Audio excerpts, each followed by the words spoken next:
মা, ও মা, ওকে তাহলে এই রবিবার নিয়ে আসি? ছেলের ব্যাকুলতা দেখে করবী হাসি গোপন করে বলল, নিয়ে আয়, তোর পছন্দকে আমার পছন্দ হয় কিনা দেখি। অতঃপর করবীর একমাত্র ছেলে মৈনাকের সাথে প্রথম রায়ভিলায় পা রেখেছিল অহনা। উত্তর কলকাতার বনেদি রায়বাড়ির ছেলে মৈনাক নামী ম্যানেজমেন্ট ইনস্টিটিউট থেকে স্নাতকোত্তর ডিগ্রি লাভ করে বর্তমানে বিদেশি ব্যাংকে কর্মরত। অহনা দত্ত তার কলেজের বান্ধবী। বাড়ি পাতিপুকুর। অহনার বাড়িতে আছে বাবা মা আর ওর থেকে 6 বছরের বড় দাদা অরিত্র। বাবা কলকাতা কর্পোরেশনের কর্মী। হাসি খুশি মধ্যবিত্ত পরিবার অহনাদের। প্রথম দেখাতেই করবীর খুব পছন্দ হয়ে গিয়েছিল দীর্ঘাঙ্গী দীর্ঘ চোখের অহনাকে। পাকা গমের মতো রং, একঢাল কোমড়ানো চুলের অধিকারিণী অহনা এই বয়সেই প্রচণ্ড ব্যক্তিত্বময়ী। না, তার ছেলের পছন্দ আছে, স্বীকার করে করবী। নম্র, ভদ্রসভ্য, মিষ্টি স্বভাবের অহনাকে অপছন্দ করার কোনো কারণ ছিল না মৈনাকের বাবা মৃণাল রায়েরও। অহনাকে প্রথম দেখেই মুখটা খুব চেনা চেনা লাগছিল করবীর। ভাবভঙ্গিমাও খুব পরিচিত। বড় আপন মনে হয়েছিল করবীর। দুবারের সম্মতিতে আজ অহনা ও মৈনাকের রেজিস্ট্রি বিবাহ। সামাজিক বিয়ে হবে আরও 4 মাস পরে, এই অগ্রহায়ণে। অনুষ্ঠানের আমেজকে বাড়ানোর জন্যই আজকের আয়োজন করেছে মৃণাল ও করবী।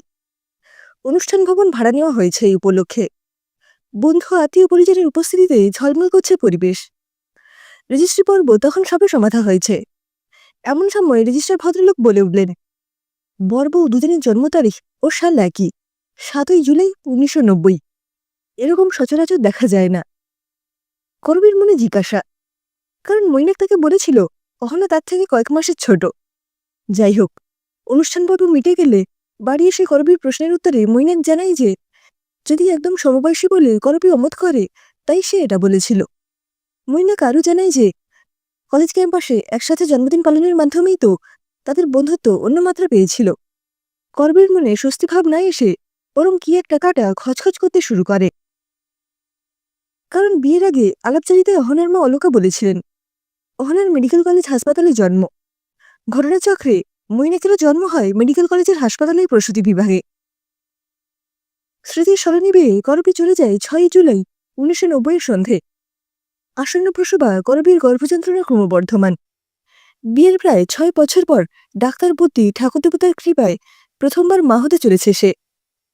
উত্তর কলকাতার নামী নার্সিংহোমে সন্তান প্রসব হওয়ার কথা তার। সন্তান জন্মের সম্ভাব্য সময় ছিল জুলাইয়ের শেষ দিকে। কিন্তু সেই সময় প্রসিদ্ধ ডাক্তারবাবু দিন কয়েকের জন্য দেশের বাইরে গিয়েছিলেন সেমিনারে যোগ দিতে। সে রাত পেরোয়নি। করবীর শারীরিক অবস্থা দ্রুত অবরোধের কারণে মাঝরাত্রে তাকে সরকারি হাসপাতালে নিয়ে যাওয়া হয়। ছুরিকাচির সাহায্যে পৃথিবীর আলো দেখে মৈনাক 7ই জুলাই ভোরে।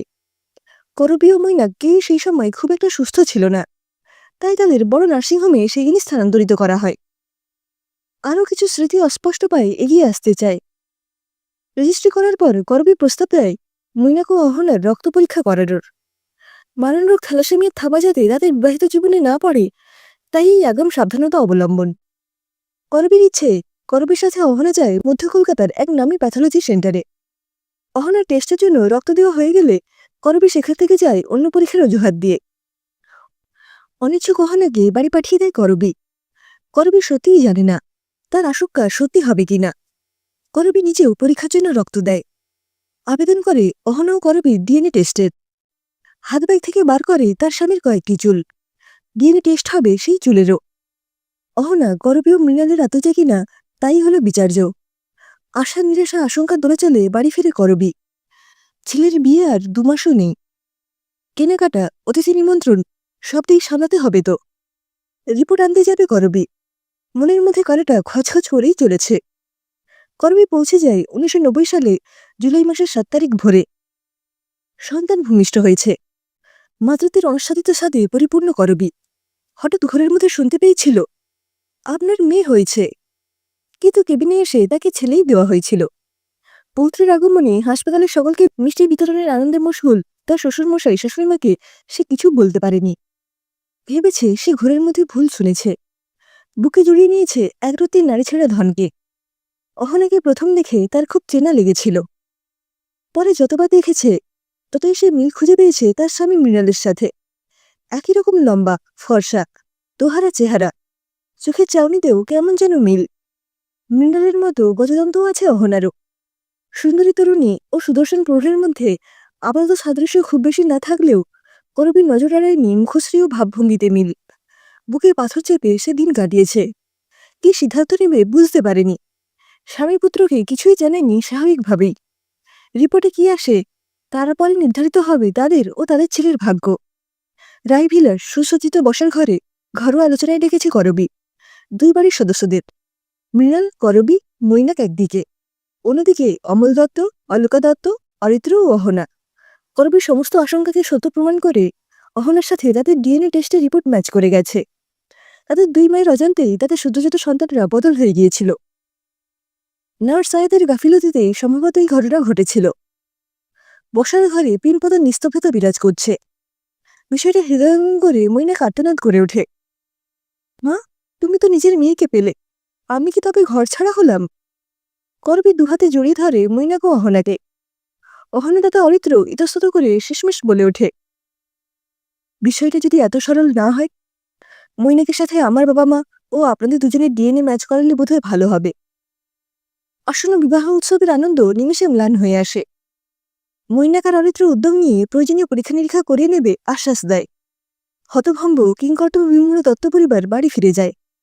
মৈনাক ও তার স্বামী মুখে কিছু না বললেও ভাবে ভাবে তারা করবীর দিকেই আঙুল তুলছে বলে তার মনে হয়। 1 সপ্তাহ পেরিয়ে যায়। আগামীকাল পাওয়া যাবে প্রত্যাশিত রিপোর্ট। বাড়ির পরিবেশ দৃশ্যতেই থমথমে। রাত্রে বিছানায় শুয়ে এপাশ ওপাশ করতে থাকে করবী। ঘুমানোর আগে মৃণাল তো বলেই দিল, অগ্রপশ্চাৎ বিবেচনা না করে কোনো কাজ করতে নেই। ছেলে মেয়ে দুটোর সামনে বিয়ে, অথচ নিরানন্দপূর্ণ হয়ে রয়েছে দুটো বাড়ি। করবীর মনে ধীরে ধীরে আক্ষেপ হতে শুরু করে।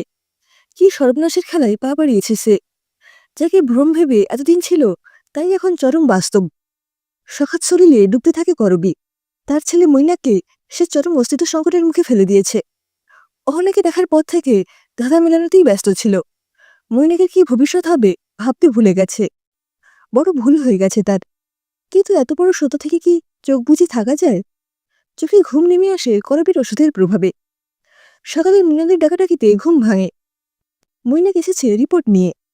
মৈনাকের বিধ্বস্ত চেহারাই বলে দিচ্ছে অনেক কিছু। না, তাদের কারোরই সন্তান নয় মৈনাক। হয়তো অন্য কোনো প্রসূতির গর্ভজাত সে। করবী আপ্রাণ বোঝাতে চেষ্টা করে, মৈনাক যেমন তাদের ছেলে ছিল তেমনই থাকবে। অহনা হবে মেয়ে, বৌমা একসাথে। মৈনাক হাহাকার করে ওঠে, কেন তুমি এমন করলে মা? কেন কেন? অহনা তোমার নিজের রক্ত বুঝতে পেরে তুমি সব ভুলে গেলে? আমার কথা তুমি একবারও ভাবলি না? এই 29 বছর বয়সে এসে আমাকে জানতে হলো আমি অনাথ, পিতৃমাতৃ পরিচয়হীন, সমাজের একজন বোঝা। করবী শয়নকক্ষ থেকে বেরিয়ে যায় মৈনাক। চিৎকার করে কেঁদে ওঠে করবী। মৃণাল বলে, কাঁদছ কেন শুয়ে শুয়ে? ওঠো, ঘেমে গেছো যে। করবী প্রতিপ্রশ্ন করে, মৈনাক, আমার বাবু বাড়ি ছেড়ে চলে গেছে না? তুমি ওকে আটকাও। মৃণাল ধাক্কা দেয় করবীকে। কি আবল তাবল বলছো? অনেক বেলা হয়ে গেছে। আমি ভাবছি শরীর খারাপ করলো কিনা। ওঠো ঘুম থেকে। আর হ্যাঁ, মৈনাক প্যাথোলজি সেন্টারে গেছে। ধর্মর করে বিছানায় উঠে বসে করবী। সে তাহলে স্বপ্ন দেখছিল। মনটা অশান্তিতে ভরে যায়। ভোরের স্বপ্ন যদি সত্যি হয়ে যায়। বেশ কিছুক্ষণ পর মৈনাক বাড়ি আসে। হাতে মুখবন্ধ খাম।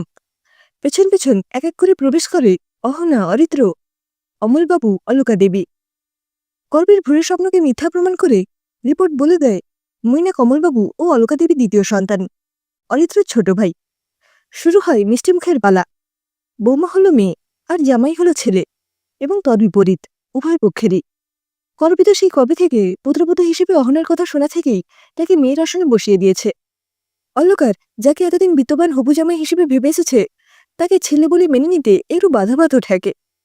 মৈনাকের মাথায় স্নেহমাখা হাত রাখে অলকা। অরিত্র ও মৈনাক দুই সহোদর জড়িয়ে ধরে দুজনকে। ঠিক হয় এই নব আবিষ্কৃত মধুর সত্য আপাতত গোপন রাখা হবে, পরে সময় বুঝে সকলকে বলা যেতে পারে। করবী অলকার হাত ধরে বলে ওঠে, দিদি, আমি শুধু জন্ম দিয়েছি অহনাকে। আপনি ওর আসল মা। আর আপনার ছেলে মৈনাককে আমি ভিক্ষা চেয়ে নিচ্ছি। ছেলে হয়, জামাই হয়ে ও আমাদের সাথেই থাকবে। আমি যে ওর মা, মা ভেবেই ডাকুক, শাশুড়িমা ভেবেই বলুক, মাতৃ সম্বন্ধের কোনো তুলনা হয় না। আপনাদের আর অহনা তো মানসিক প্রস্তুতি হয়েই আছে। অহনা বিয়ের পর শ্বশুরবাড়ি চলে যাবে। তাছাড়া আপনার কাছে তো অরিত্র রয়েছে। আমার ঘরকে শূন্য করে দেবেন না। দুই বৈবাহিক স্মিত হেসে দুই গর্ভধারিণীর প্রতি ছেড়ে দিয়েছে যাবতীয় সিদ্ধান্ত। অলকা গর্বের কথায় সম্মতি দিয়ে বলে, ছেলে মেয়ে দুটো সুখী হোক, শুধু এটুকুই চাই। মৈনা গহনা সমস্যাটি বলে ওঠে, এখন থেকে দুই বাড়ি ও দুজোড়া বাবা মায়ের সব দায়িত্ব তাদের। তারপর মধুরিণ্য সমাবয়েত।